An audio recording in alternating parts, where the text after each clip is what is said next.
कब्रिस्तान में चुड़ैल माँ।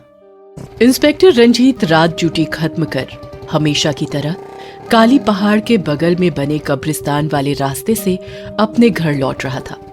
उस दिन थाने पर बहुत काम था, इसलिए वो कुछ ज्यादा ही थक गया था। जैसे ही उसकी बाइक कब्रिस्तान के बगल से गुजरी तो उसे कुत्ते के रोने की आवाज सुनाई दी। हालांकि वो हर दिन इस रास्ते से लौटते वक्त कुत्ते के रोने की आवाज सुनता था, लेकिन आज जो आवाज वो सुन रहा था वो बिल्कुल अलग थी, क्योंकि कुत्ते के साथ साथ उसे किसी औरत के रोने की आवाज भी सुनाई दी। उसने अपनी बाइक रोक दी। अरे, ये किस तरह की कुत्ते की रोने की आवाज है? पहले तो मैंने ऐसी आवाज नहीं सुनी। इंस्पेक्टर रंजीत मन ही मन ये भी सोच रहा था और आसपास उसकी निगाहें उस कुत्ते को और उस औरत को भी तलाश रही थी, लेकिन उसे आसपास ना तो कोई कुत्ता दिखा और ना ही कोई औरत। ये तो गजब बात है। कुत्ते के रोने की आवाज सुनाई दे रही है, लेकिन वो तो दिख ही नहीं रहा है। औरत के रोने की आवाज भी आ रही है, लेकिन वो भी तो दूर दूर तक नहीं दिख रही है। उसने फिर से अपनी बाइक स्टार्ट की और घर की ओर निकलने ही वाला था कि उसने देखा कि कब्रिस्तान से भागता हुआ एक कुत्ता बाहर निकला और उसकी बाइक के आगे खड़ा हो गया और उसे देखकर जोर जोर से भौंकने लगा। रंजीत ने उसे भगाने की कोशिश की। हटो हटो यहाँ से, चलो चलो। लेकिन वो कुत्ता नहीं भागा, उल्टा उसने रंजीत का पैंट अपनी दांतों से पकड़ लिया। अरे अरे, ये क्या कर रहे हो? छोड़ो छोड़ो मेरी पैंट, छोड़ो। रंजीत ने किसी तरह कुत्ते को धक्का दिया और बाइक से उतरकर पत्थर ढूंढने लगा। इस बीच उसने देखा कि कुत्ता उसके पांव में लौट गया है और फिर से उसकी पैंट पकड़कर उसे खींचकर कब्रिस्तान चलने के लिए कह रहा है। अरे, लगता है ये मुझे कब्रिस्तान के अंदर ले जाना चाह रहा है, लेकिन क्यों? रंजीत ने फिर कुत्ते को कुछ नहीं कहा और अपने हाथ में टॉर्च लिए उसके पीछे पीछे कब्रिस्तान के अंदर चला गया। थोड़ी दूर जाने पर उसे एक कब्र दिखाई दी। उसने देखा कि उस कब्र के ऊपर एक औरत अपनी छोटी बच्ची को गोद में लिए बैठी है। उसने टॉर्च की रोशनी उसकी तरफ की और उससे पूछा, कौन हो तुम? इस तरह अपनी बच्ची के साथ बैठी क्यों रो रही हो? लेकिन उस औरत ने रंजीत की बातों का कोई जवाब नहीं दिया और अपनी बेटी को गोद में लिए सुलाती रही। सो जा मेरी बिटिया, सो जा, सुख सपनों में खो जा मेरी बिटिया, सो जा, सो जा मेरी बिटिया, सो जा, सो जा, सुख सपनों में खो जा मेरी बिटिया, तू सो जा। अचानक से उस औरत ने उस कुत्ते को अपने पास बुलाया। कुत्ता उसके पास भागता हुआ गया और उसके पैरों में लौटने लगा। ये देखकर वो औरत रोने लगी।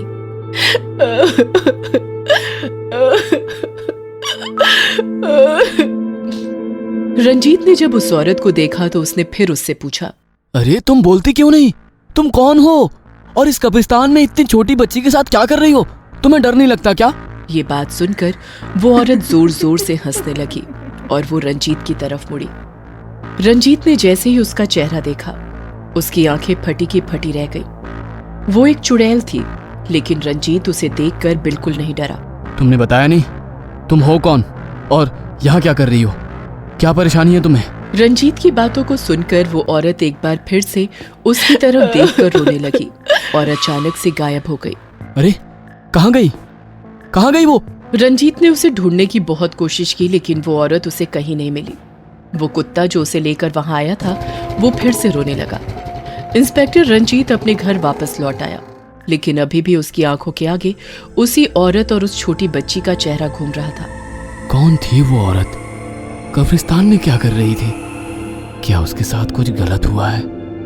उस कुत्ते का उससे क्या संबंध है? लेकिन रंजीत को अपने किसी भी सवाल का जवाब नहीं मिला। अगले दिन वो पुलिस स्टेशन गया तो, लेकिन उसका मन काम में बिल्कुल नहीं लग रहा था। ये देखकर हवलदार माधव ने उससे पूछा, क्या बात है सर? आज आपका चेहरा बहुत उदास लग रहा है और मैं देख रहा हूँ कि आज आपका ध्यान कहीं और है। तब इंस्पेक्टर रंजीत ने कल रात वाली घटना हवलदार माधव को सुनाई। उस घटना को सुनकर माधव बहुत डर गया। सर, कल रात आप जिससे मिले थे, लगता है वो चुड़ैल थी। चुड़ैल? जी सर, चुड़ैल। मैं नहीं जानता कि वो कोई चुड़ैल थी या इंसान, लेकिन वो जो भी थी वो किसी मुसीबत में थी। हमें जाकर इस बात का पता लगाना होगा। लेकिन इंस्पेक्टर रंजीत की बात सुनकर हवलदार माधव डरते डरते उनसे बोला, अरे सर, भगवान का शुक्रिया कि कल रात उस चुड़ैल ने आपको कुछ नहीं किया और आपकी जान बच गई। आप एक बार फिर से उस कब्रिस्तान में जाकर क्यों किसी मुसीबत को दावत देना चाहते हैं? मेरी मानिए, आप वहाँ मत जाइए। क्या पता वो चुड़ैल हमारे साथ क्या करे। हवलदार माधव, मुझे नहीं पता था तुम इतने डरपोक हो।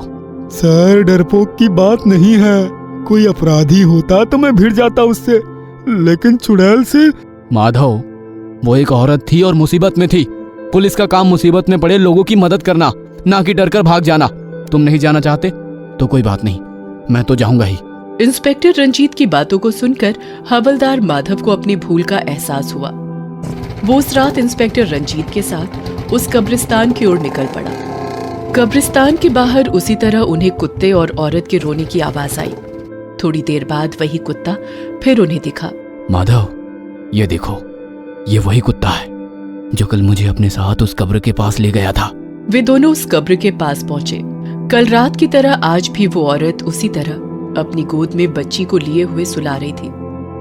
सो जा मेरी बिटिया, सो जा, सुख सपनों में खो जा, मेरी बिटिया तू सो जा।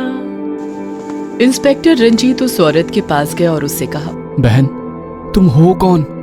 तुमसे मैंने कल भी कितना पूछा, लेकिन तुमने कुछ नहीं बताया और अचानक से गायब हो गई। तुम मुझे बताओ ना बहन, तुम हो कौन? इंस्पेक्टर रंजीत के मुंह से बहन सुनकर वो चुड़ैल भावुक हो गई और फिर से रोने लगी। क्या हुआ बहन, तुम फिर से रोने लगी? किसने तुम्हारी आंखों में आंसू दिए? उसके बाद उस औरत ने, जिसका नाम गीता था, अपनी कहानी सुनानी शुरू की। गीता एक गरीब घर की लड़की थी। जब वो बहुत छोटी थी तभी उसके माता पिता की मौत हो गई थी। गीता का दिल बहुत ही साफ था। वो हमेशा किसी की भी मदद को तैयार रहती थी। एक बार उसे रास्ते में एक घायल पिल्ला मिला। हे भगवान, कितना छोटा सा है ये, इसे किसने टक्कर मार दी? ओह, कितना खून निकल रहा है इसे। गीता उस पिल्ले को उठाकर अपने घर ले आई। उसकी खूब सेवा की। वो जल्द ही ठीक हो गया। उसने उसका नाम मोगली रखा। उसके बाद तो गीता और उसकी ऐसी दोस्ती हुई कि वो एक दूसरे के बिना नहीं रह सकते थे। इस बीच गीता की शादी उसकी दूर की मौसी ने करवा दी। गीता मोगली के बिना नहीं रह सकती थी, इसलिए वो उसे भी लेकर अपने ससुराल आ गई। सुन मोगली, ये मेरा ससुराल है। यहाँ के लोगों को मैं अभी अच्छी तरह से जानती नहीं, इसलिए तू ज्यादा भागदौड़ मत करना, चुपचाप बैठे रहना। लेकिन जल्द ही गीता अपने ससुराल वालों को जान गई। वो एक नंबर के लालची लोग थे। वो हमेशा दहेज के लिए गीता को मारते पीटते, उसे भूखा रखते। एक बार तो उसके पति और सास ने उसे इतना मारा कि बेचारी 2 दिन तक बेहोश रही। जब वो उसे मार रहे थे तो मोगली उन पर भौंकने लगा, तो उन लोगों ने उसकी भी पिटाई कर दी। यही नहीं, उसके ऊपर गर्म पानी भी फेंक दिया। हमारे घर में रहता है और हम ही पे भौंकता है, मार दूंगा मैं तुम्हें। जब गीता को होश आया तो उसने मोगली की ऐसी हालत देखी तो उसे रोना आ गया। उसने उसे बोला कि वो यहाँ से चला जाए, लेकिन मोगली उसे छोड़कर जाने को तैयार नहीं हुआ। इस बीच गीता गर्भवती हुई और उसने एक बेटी को जन्म दिया। बेटी को देखते ही उसके ससुराल वालों का पारा चढ़ गया। एक तो ये मुफ्तखोर थी ही घर में, ऊपर से ये एक और मुफ्तखोर को ले आई। लड़की जन्म दिया इसने। माँ ले आई तो क्या हुआ, आज मैं इन दोनों को ही ठिकाने लगा दूंगा। गीता के पति ने दोनों का गला घोंटकर मार दिया और रातों रात कब्रिस्तान में दफन कर दिया। मोगली ने यह सब देख लिया था। उधर उसके ससुराल वालों ने लोगों को यह बता दिया कि गीता किसी के साथ भाग गई है। हे भगवान, कितना जल्लाद था तुम्हारा पति, और कैसे जानवर थे तेरे ससुराल वाले। उन्होंने 2 मासूम की हत्या कर दी, लेकिन अब वो जल्लाद बाहर नहीं रहेंगे।